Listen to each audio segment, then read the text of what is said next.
Está no ar mais um Descendo a Madeira.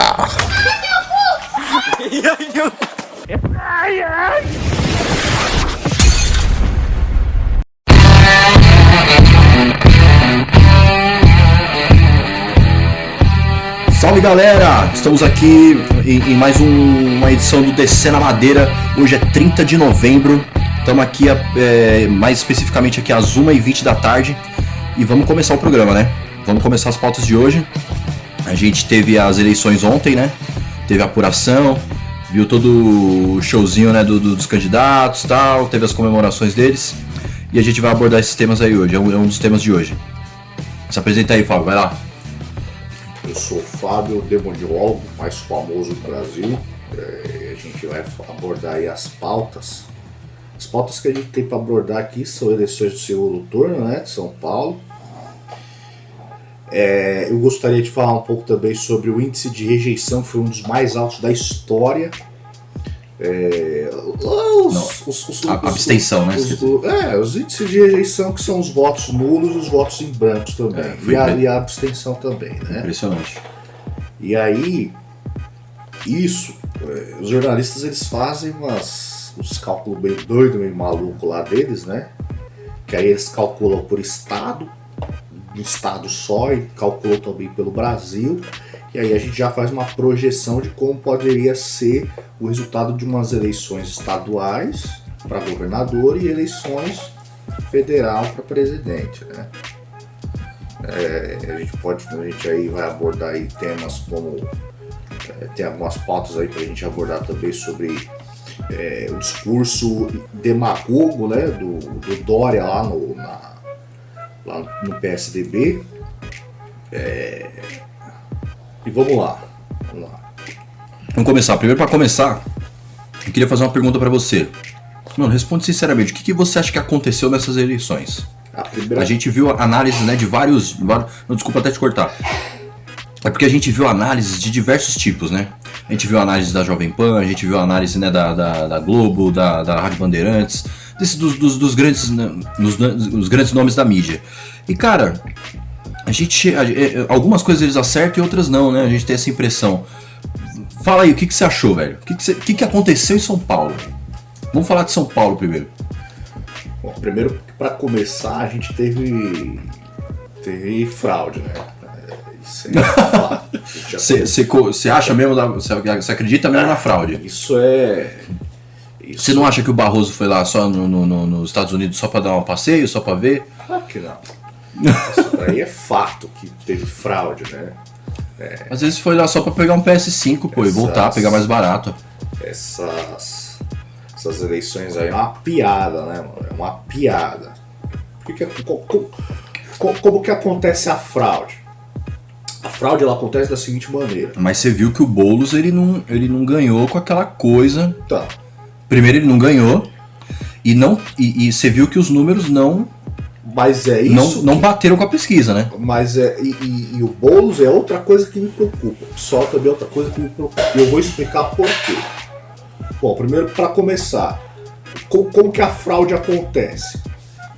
A fraude ela já acontece nos índices de pesquisa. Você manipula a opinião do... É o viés, né? Manipula a opinião do eleitorado. A partir do momento que você pega a porcaria do Ibope, do Datafolha, para fazer uma pesquisa fajuta, que é colocar o Dória, o Bruno Covas, né? Dória, né? Doriana tá no meio, né? Dória barra Covas, né? Enfim, que você coloca o Bruno Covas e o Guilherme Boulos como os primeiros colocados, você já induz o eleitorado a pensar assim: os outros que eu quero votar, o outro candidato que eu quero votar não vai ter chance de ganhar. Então eu vou votar no Bruno Covas para tentar eliminar o Boulos. Foi estratégia da máquina colocar o Boulos em segundo turno para dar vitória ao PSDB. Isso tá óbvio, escancaradamente, nitidamente isso. Não tem como negar. Então a fraude ela já começa aí. A segunda fraude que já começa é nas Smart Matrix. O bosta do Barroso, que deveria estar numa privada, ele vai para os Estados Unidos, volta para cá para o Brasil, para quê? Foi muito estranha a saída dele lá, cara. Pra apenas dizer que às vezes apenas abafar. O que ele tá fazendo é jogar uma cortina de fumaça. Ele tá abafando o potencial que essas Smart Matrix têm para poder fraudar a eleição, fraudar as eleições, fraudar os resultados. Então, mas aí é que assim, cara, isso é complicado porque assim, é um campo. São narrativas, né? Então, por exemplo, hoje eu reconheço que nós não temos. Nós temos motivos para não acreditar no nosso sistema eleitoral. Nós temos motivos. Eu não coloco minha mão no fogo pelas urnas eletrônicas, de maneira nenhuma. Né? Mas, assim, ficou muito... Só que a gente também não tem como provar que houve, né? Que essa fraude... A gente tem poucos indícios. Não é que nem lá nos Estados Unidos, que eles conseguiram... O Rudy Giuliani conseguiu, né, um grande corpo de advogados, conseguiu reunir muitas provas. Então, assim, lá eles estão num outro, né, patamar. Lá eles conseguem fazer recontagem, aqui a gente não consegue. Então, assim, são situações muito diferentes. Só que, assim, realmente ficou uma coisa muito estranha o Barroso ter ido visitar os Estados Unidos para acompanhar eleições. Eu não me lembro de ministros fazerem isso antes, cara. Sim. E eu não me lembro de ministros serem tão assim ativos em termos assim de dar entrevista, sabe? De querer assegurar que tá tudo que tá tudo indo bem, que não tem fraude, que não sabe que tá tudo seguro. Ou seja, já assim, querendo dizer que já prevendo alguma represália do povo, né? Já prevendo que talvez fosse ter uma manifestação parecida como a que teve nos Estados Unidos. Por quê? Porque lembra quando tinha as manifestações em Brasília, que reuniam carreatas, né, passeatas, muitas pessoas. Então acho que eles temeram isso e foi por isso que o Barroso resolveu se pronunciar. Outro ponto que eu acho interessante também é o seguinte, segundo, né, o próprio Barroso, ele fala assim, os Estados Unidos que tem que aprender conosco em termos de eleição, e não nós com eles. Por quê? Porque nós teríamos um sistema mais moderno, né? Porque, ou seja, saímos do papel e fomos para o digital, ou seja, então estamos, né, mais modernos e tal. Então, poxa, se nós estamos mais modernos, então os ministros né, lá não tem TSE, né? Mas assim, se houvesse o TSE, eles que teriam que ter vindo aqui no Brasil para aprender conosco. E não nós ir lá acompanhar e tentar aprender alguma coisa com eles. Então assim, ficou estranho isso aí, cara. Pois é. Como diria Zé Maria Santíssima Trindade, pois é. Você concorda ou não? Concordo plenamente. O cara já veio com... O cara já foi com as intenções e com as palavras pontas na ponta da língua pra dizer. Ele acha que o povo brasileiro é trouxa. O povo brasileiro já acordou pra isso daí. A gente não vai aceitar. A gente já tem projetos sendo criados na Câmara dos Deputados para que seja feito o voto impresso, seja aprovado. Você sabe quem está encabeçando? Acho que é a Bia, né? A Bia Kicis está encabeçando. O Daniel Silveira, inclusive, já também veio com pedido de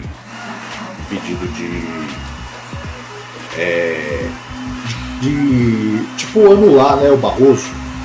Tipo, comecei a afastar o Barroso. Afastar o Barroso? Mas isso é difícil, né, cara? A gente sabe que é difícil porque assim eu acho que a situação que o STF tá hoje, né?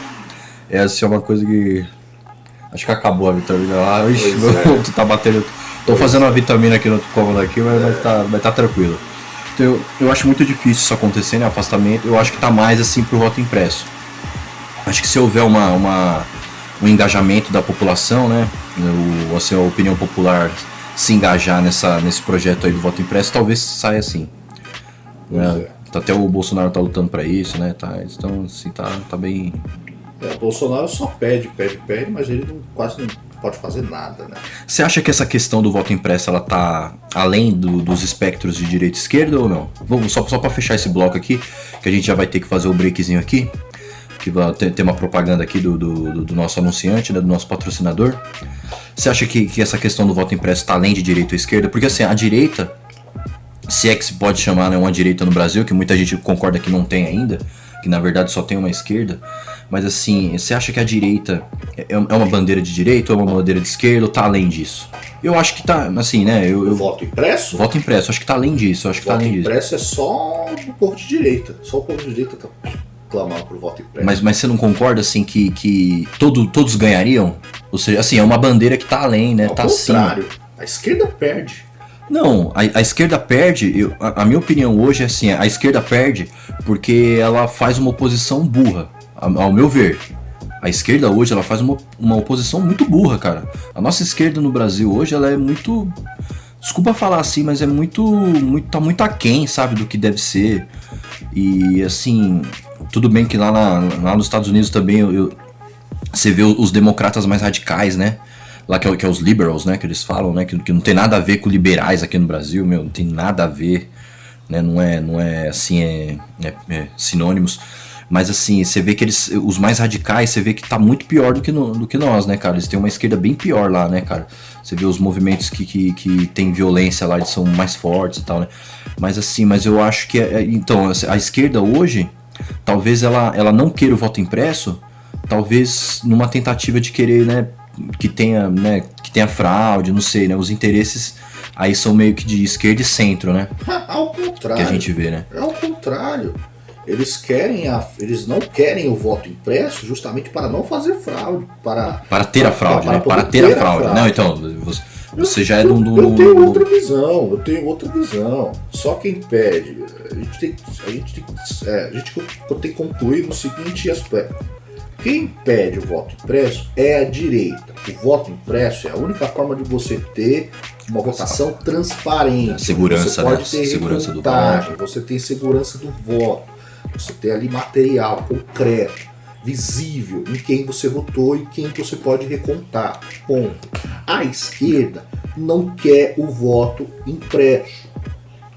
A esquerda, ela quer permanecer na Smartmatic, porque assim ela pode fraudar e se manter no poder. Ponto final.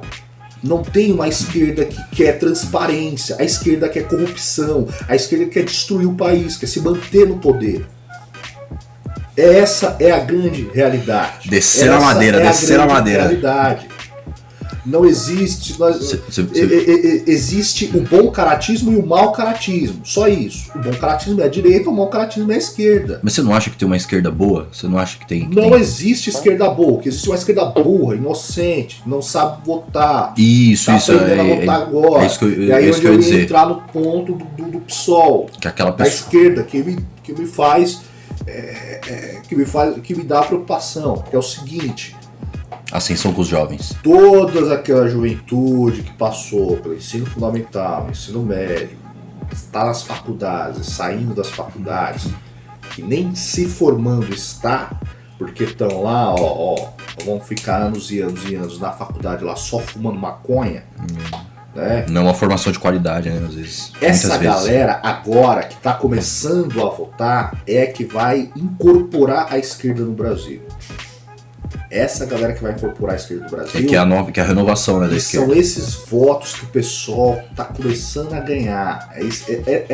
Esse corpo de votos de 40% que o Boulos conseguiu aqui em São Paulo, os 45% que a Manuela Dávila conseguiu lá em Porto Alegre. Você vê aí o PSOL que foi vitorioso em Belém do Pará e uma vice do PT na chapa.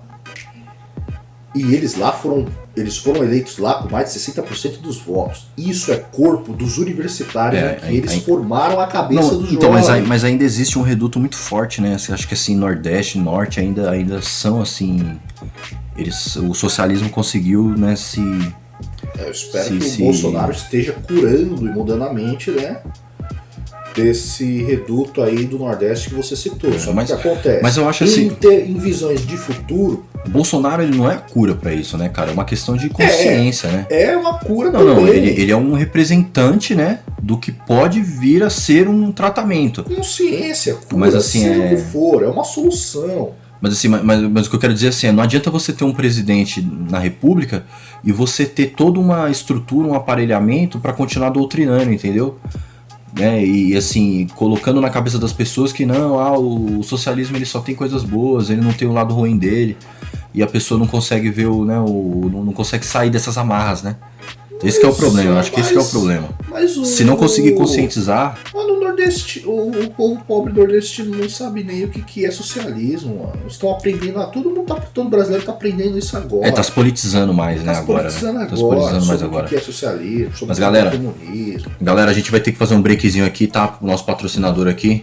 E vamos só fazer um cortezinho aqui e a gente já volta, hein? Mas fica aí, cara. Tem mais uma parte aí do vídeo.